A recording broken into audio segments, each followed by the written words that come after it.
What happens when a player tries to become an anime protagonist? Let me describe the situation.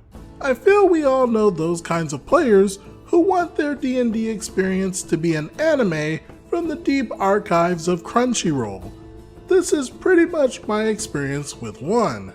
So I played with this guy, who we'll call Kevin, for a while before I DM'd for him. And he was kinda known for being juggled around by the groups in the local scene we were a part of. Now this sounds pretty horrible, but to clarify, he was known for ruining campaigns, whether it be through broken characters or throwing fits when he didn't get his way. Sadly, despite this, my group was always too kind to say no, and so I often played with him and I knew what to expect. At this point, I had been a player for about 2 or 3 years. I hadn't DM'd before, and I was interested in trying, and my usual DM was interested in being a player again, so everything worked out. This is where Kevin comes in. I am sadly a little too nice for my own good, and decided that if I simply put a few restrictions on characters, I could hopefully have a good campaign. So when Kevin asked, I said yes, but not without making sure he knew that I would be checking characters for OP traits and the likes.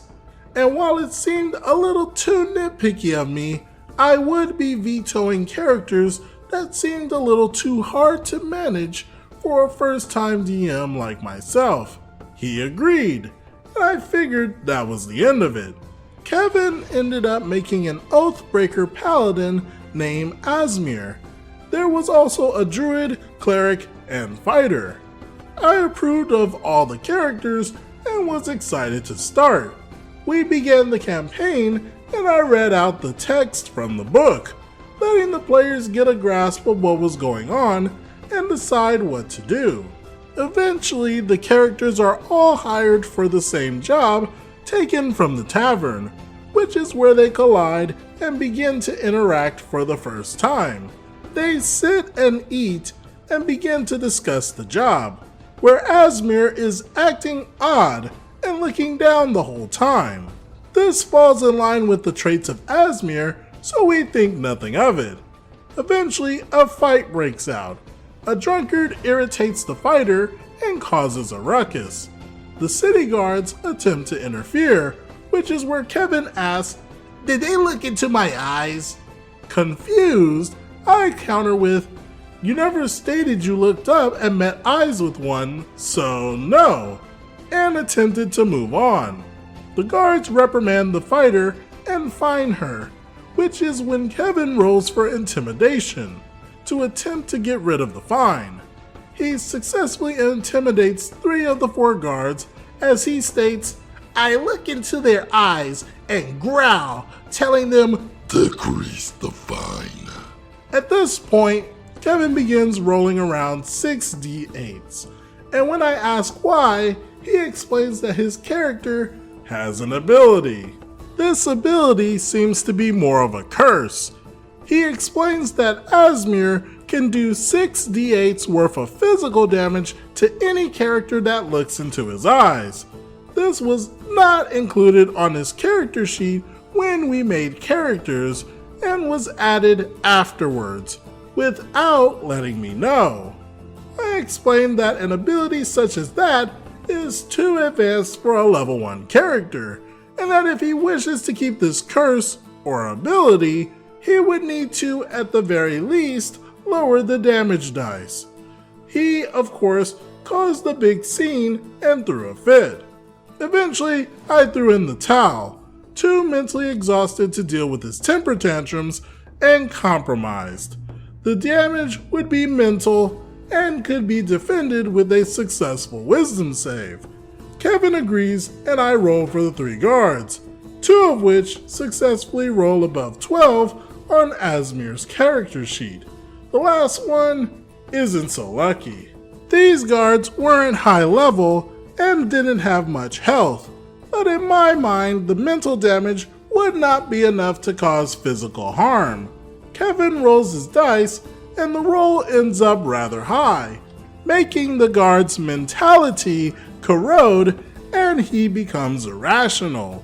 In defense, Asmir, who coincidentally was first on the initiative roll done previously, attacks the guard, who is disoriented and at a disadvantage.